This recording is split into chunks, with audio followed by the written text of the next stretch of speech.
My Aprilia Tuareg 660 has been repaired. It was not the countershaft seal like I thought, it was something else. So I will go through what that repair was, my warranty experience, and also I'll address some of the comments that I got from the previous video.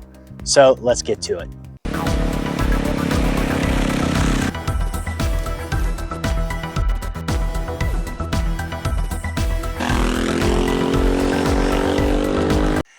Hey, how's it going? Welcome to my channel. I am currently in the California Sierras, probably Central Sierras, getting a night of camping in on my way, riding from San Jose back home to New Mexico, where I picked up my bike. Now I want to give a quick shout out to Spirit Motorcycles in San Jose.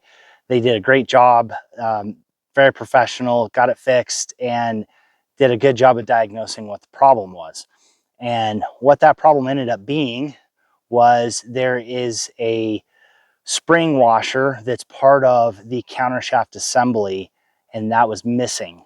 So what it allowed is the countershaft was able to slide back and forth a little bit in the case, meaning that the seal did not mate up properly with the shaft, allowing oil to leak. So had I tried to fix that seal myself by picking one up and replacing it, I wouldn't have fixed the problem, because I know without a shadow of a doubt, I would not have known that there was that spring washer missing from the assembly.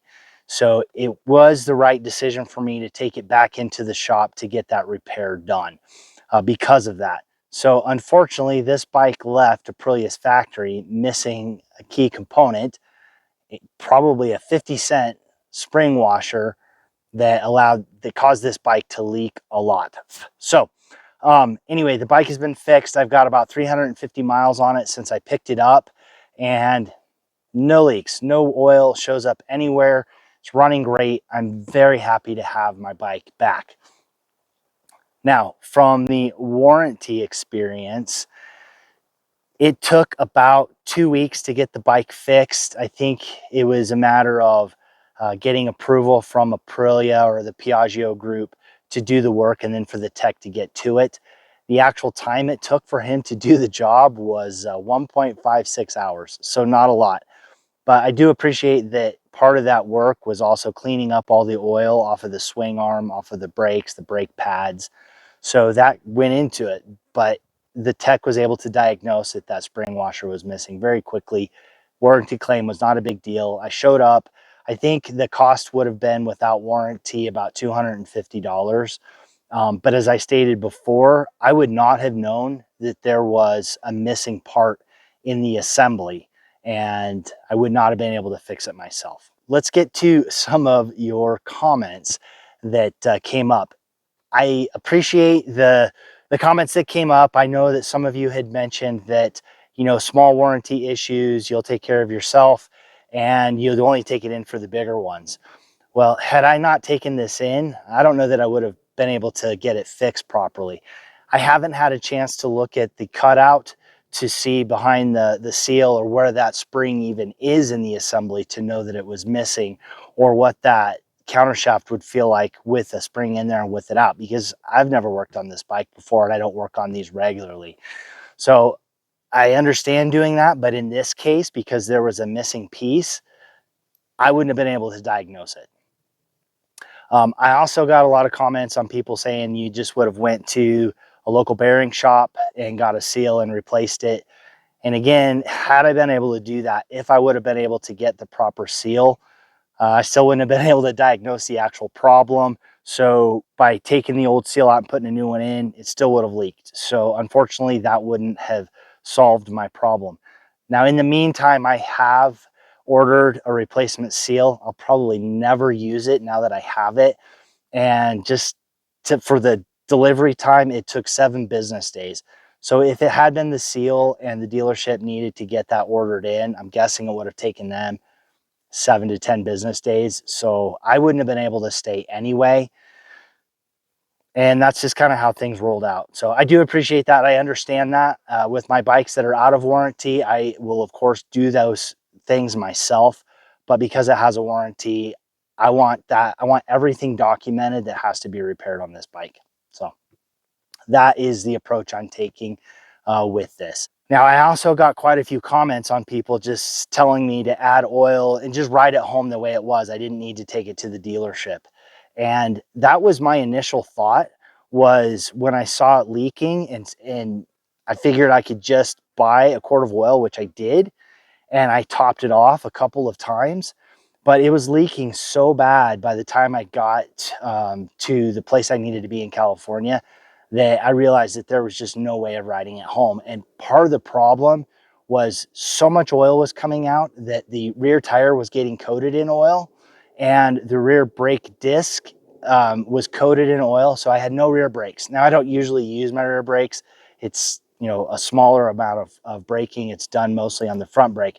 But the problem is that rear tire was getting coated in oil, and I did not want to be riding the bike in that condition, especially if more oil came out. A lot of the side of the tire had a lot of oil on it, and I knew if I was going to be going through any corners, I really had to take it easy. And I did not want to have to ride 1,400 miles home with the bike in that condition, and then having to likely pick up additional oil and put oil in the bike as I was traveling home. So that was another reason why I made the decision to take it in and not try to just ride it home. So I know I got quite a few comments on that. So that was one of those reasons. So yeah, now another comment that I got that I'm still trying to figure out. This person said that, and went on about how so I'm not really exactly sure what they got out of the video, but that was not what all of the rest of you got out of it. So anyway, we had a bit of a disagreement on what I did and why I took it in, and the why I even put together that video. But I have been very clear that I want my experience on this bike to be 100% transparent, which gets me to some of the other comments. I had several people that were frustrated that I even did that video on this bike and said, don't blame the bike, blame the dealership, and it's not the bike's fault. Well, Aprilia didn't put a part in there that caused the oil leak. So it's hard for me to say that it wasn't the bike. There was a couple of factors. The bike wasn't assembled properly, and the initial dealership that I went to, their technician didn't know how to diagnose the problem. So multiple problems there, and that's where I ended up. Now, there's one other comment that I got that I just, I need some time to think about it.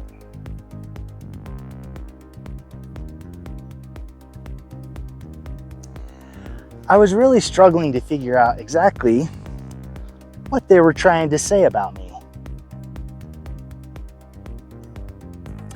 It really doesn't matter if that's what they think.